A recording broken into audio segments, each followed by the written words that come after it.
Bismillahirrahmanirrahim. Assalamualaikum warahmatullahi wabarakatuh.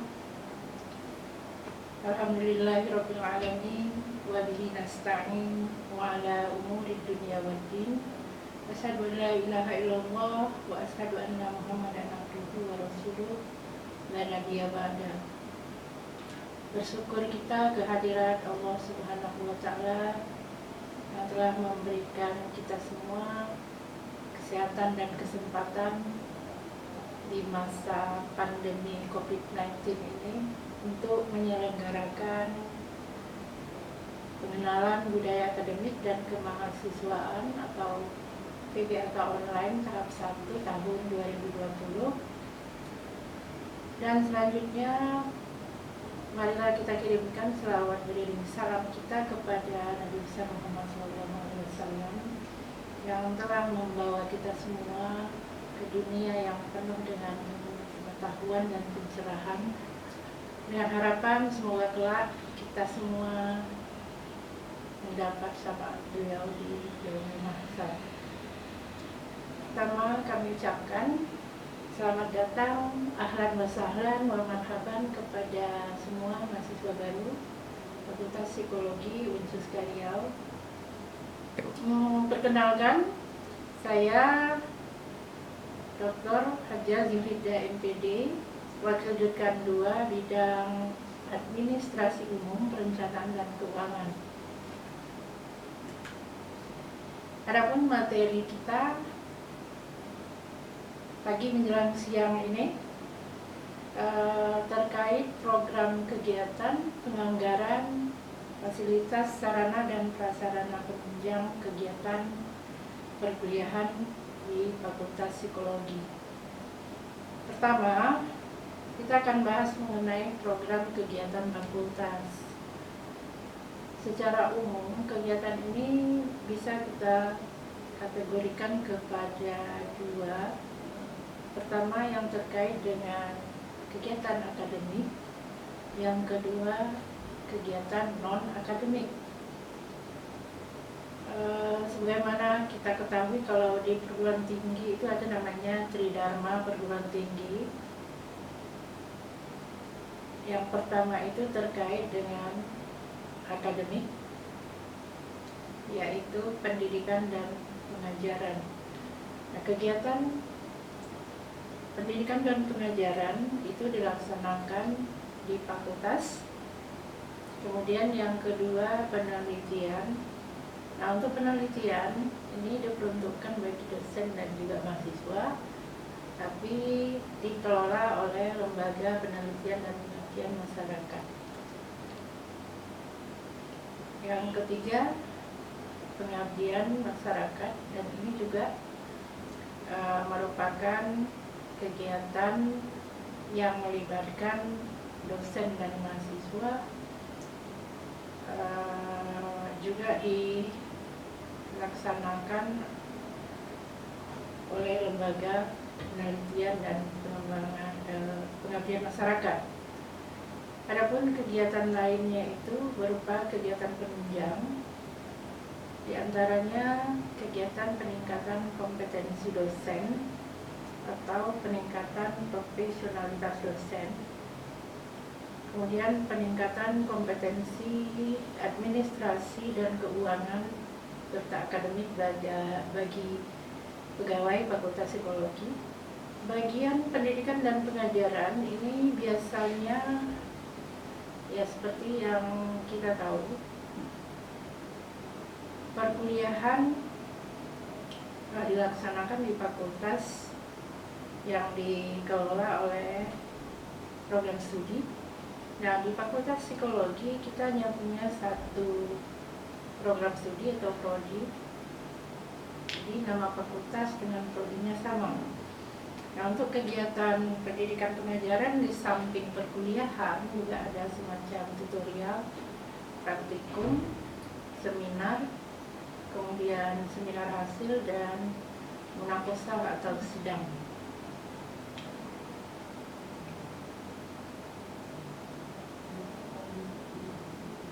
Selanjutnya yang perlu adik-adik sekalian ketahui, Winsuska Riau kita ini adalah perguruan tinggi negeri atau perguruan tinggi keagamaan Islam yang satkernya itu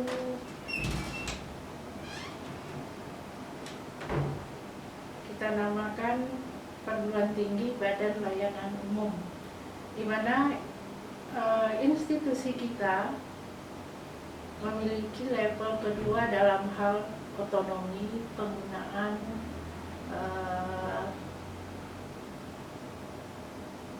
penerimaan keuangan yang sifatnya non pajak. Adapun dana operasional yang digunakan dalam penyelenggaraan pendidikan itu bersumber dari dua anggaran. Itu terdiri dari anggaran pendapatan dan belanja negara atau yang sering disingkat dengan APBN, kemudian pendapatan negara bukan pajak atau PNBP. Nah, misalnya UKT yang sudah kalian bayar, nah itu yang dari non pajak, dan bisa juga dari penghasilan BLU atau Badan Layanan Umum kita. Yang sangat perlu kalian pahami saat ini adalah terkait masalah uang kuliah tunggal, UKT, uang kuliah yang kalian bayarkan ke kampus ini. Nah, UKT itu singkatan dari uang kuliah tunggal, yang merupakan sebuah sistem pembayaran yang saat ini berlaku untuk seluruh perguruan tinggi negeri di Indonesia. Jadi hanya berlaku pada perguruan tinggi negeri. Kalau swasta, ya mereka punya aturan main sendiri. Adapun pemberlakuan UKT ini itu adalah dasar hukumnya, yaitu Peraturan Menteri Pendidikan dan Kebudayaan Nomor 55 Tahun 2013 Pasal 1 Ayat 3, yakni mahasiswa hanya membayar satu komponen saja per semester. Ya, intinya untuk semua layanan pendidikan atau perkuliahan akademik dan non-akademik yang kalian terima selama kuliah satu semester, itu hanya bayarannya satu kali. Nah, itulah yang disebut dengan uang kuliah tunggal. Adapun fungsi dari UKT ini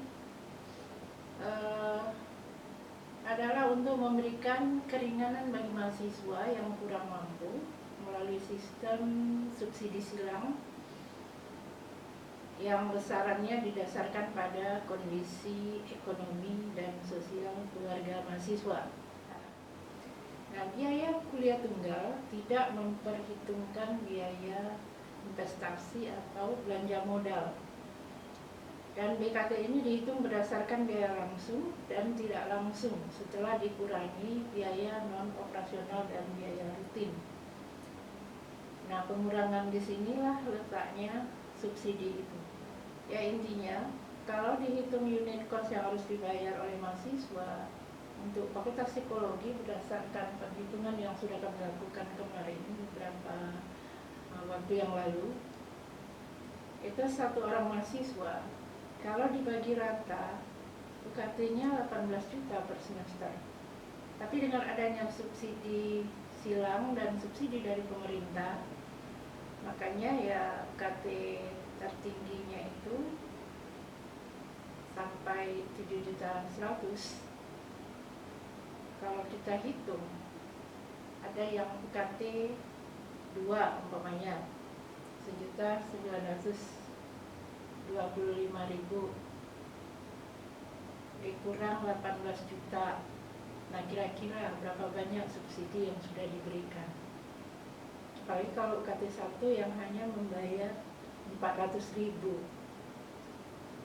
Dan ini yang perlu adik-adik mahasiswa ketahui. Adapun biaya kuliah tunggal itu dihitungnya itu pakai rumus C kali K1 kali K2 kali K3. Nah, C itu adalah biaya kuliah tunggal yang merupakan basis yang dihitung dari data yang ada di perguruan tinggi, dan ini nanti ada kaitannya dengan biaya langsung dan biaya tak langsung. Nah, tadi kan saya sudah sampaikan kalau BKT itu juga dihitung berdasarkan, atau UKT itu biaya langsung.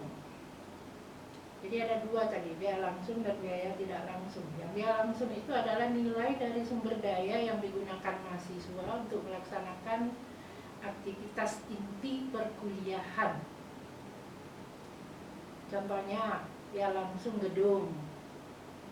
Gedung ini, pokoknya ruang kuliah, ada ruang seminar, ruang sidang atau ujian munakosa, ruang laboratorium komputer. Nah, di sini kita di fakultas juga ada, kemudian di PT IPD juga ada, di Puskom. Tapi mahasiswa juga bisa memanfaatkan fasilitas di sana. Kemudian ruang laboratorium. Nah, di psikologi kita punya 4 labor. Pertama, laboratorium psikodiagnostik, kemudian psikologi terapan, psikologi pengukuran atau pengukuran psikologi, yang terakhir itu laboratorium pengembangan. Nah, itu yang biaya langsung yang memang langsung dinikmati oleh mahasiswa. Kemudian yang kedua itu biaya langsung honor. Nah, kalau ada kuliah pasti ada dosennya. Ya, kalau dosennya pasti dihonor. Ya, contohnya kuliah per jam per tatap muka itu berapa hitungannya, per SKS. Kemudian praktikum laboratorium per jam per tatap muka itu berapa. Ada lagi pengawas ujian, kemudian per pengawasnya, pembuatan soal, dan mengoreksi ujian. Ya kan nggak mungkin ujian tidak dikoreksi, dan semua itu ada honornya. Nah, walaupun kita kampusnya itu BLU, PKBLU, untuk dosen tetap biasanya yang dibayarkan itu hanya yang kelebihan dari jam wajib. Tapi kalau kita menggunakan dosen-dosen honor, ya mereka harus kita bayarkan langsung. Sampai hari ini kita masih memanfaatkan dosen honor.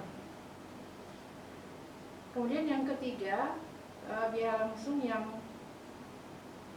dinikmati mahasiswa itu bahan habis pakai. Contohnya spidol di kelas, kertas double folio, kertas F4.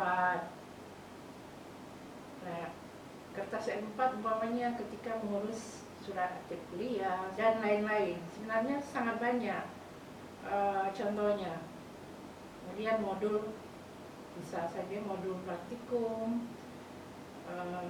ada ya banyak sekali praktikum di Fakultas Psikologi. Oke, kemudian dia langsung sarana.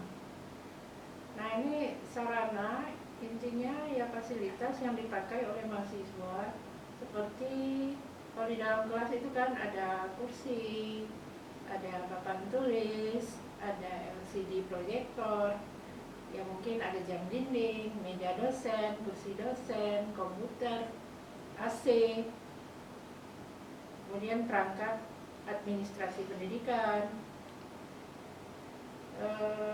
Untuk ADM kita sudah siapkan 2 komputer yang ya kalau mahasiswa ingin menggunakan itu untuk mengisi e-rise atau mengurus surat menyurat, bisa langsung menggunakan aplikasi Siasi yang ada di fakultas, tapi juga bisa diakses dimanapun selagi kuotanya ada gitu loh.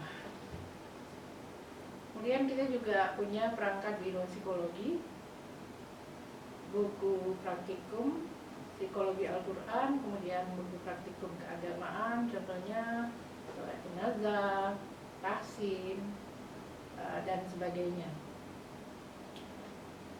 Jadi semuanya yang kita pakai, termasuk karpet, tempat sampah, kotak sepatu, kipas angin, lemari, atau papan tulis kecil. Nah itu semuanya dianggap biaya langsung yang memang harus dibayar oleh mahasiswa.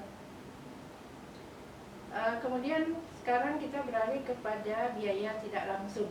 Nah ini yang sering kalau mahasiswa di perguruan tinggi negeri nggak sadar kalau mereka itu disubsidi dari hal ini.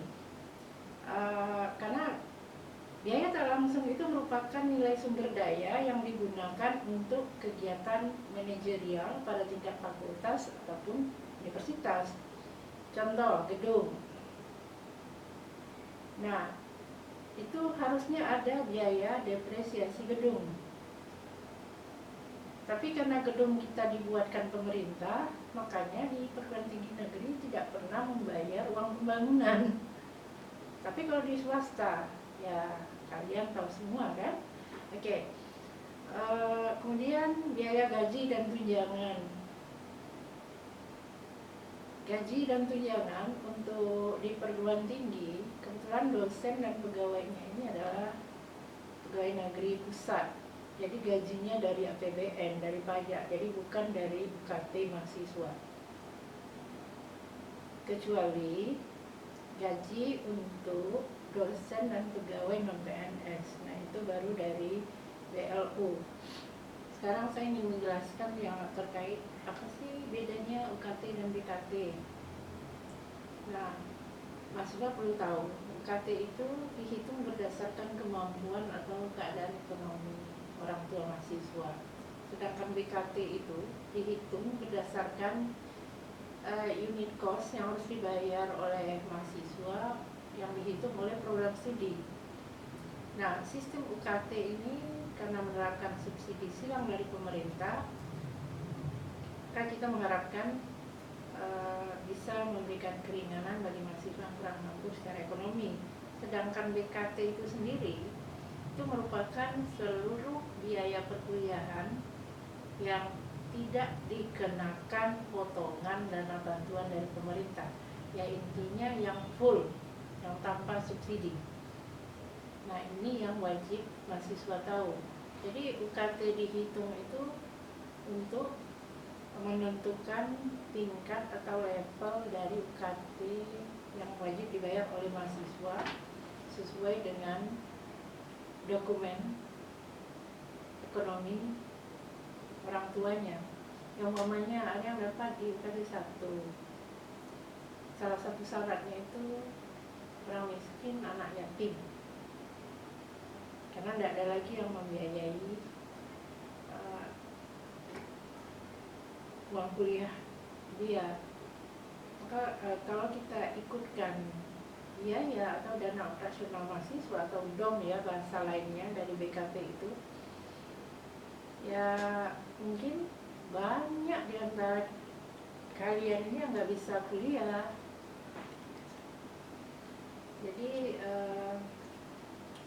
UKT itu sendiri ditetapkan dengan memperhatikan BKT atau biaya kuliah tunggal. Sekali lagi saya ulangi, BKT itu merupakan seluruh biaya perkuliahan yang harus disanggung oleh mahasiswa yang tidak mendapat subsidi. Ya intinya unit cost yang harus dibayar full. Nah itu yang kita sebut dengan BKT. Nah UKT itu sendiri sering kali lebih rendah dari BKT. Hal ini ya dikarenakan program pemerintah yang memang memberikan subsidi silang kepada dunia pendidikan. Kalau dasar penetapan UKT itu banyak sekali dasar hukumnya. Paling tidak ini untuk kita di Kemenak ada Peraturan Menteri Agama nomor 30 tahun 2014 tentang biaya UKT.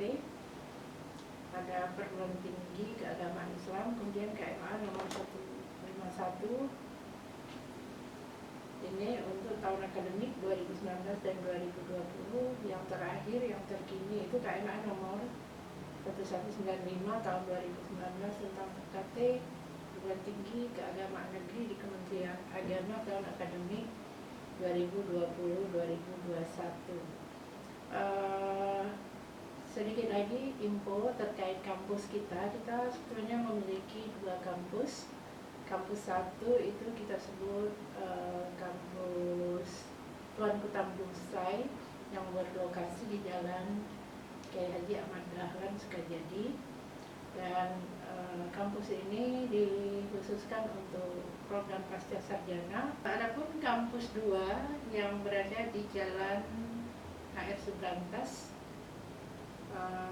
Kelurahan Tua Madani, Kecamatan Tampan, ini biasa kita sebut dengan kampus Raja Ali Haji.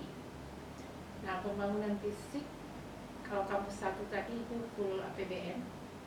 Kemudian kalau yang di kampus 2 ini dibiayai juga oleh APBN, APBD provinsi, kemudian kabupaten dan kota, ada juga yang dari perusahaan swasta, dari CSR mereka, kemudian juga dari dana Islamic Development Bank, dan juga ada beberapa bantuan dari pihak lainnya.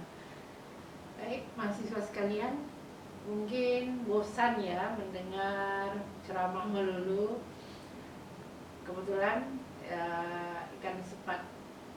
ikan gabus lebih cepat lebih bagus. Untuk itu mari kita tutup materi kali ini dengan membacakan hamdalah, alhamdulillahirabbil alamin, wallahul muwaffiq ila aqwamit thoriq. Assalamualaikum warahmatullahi wabarakatuh.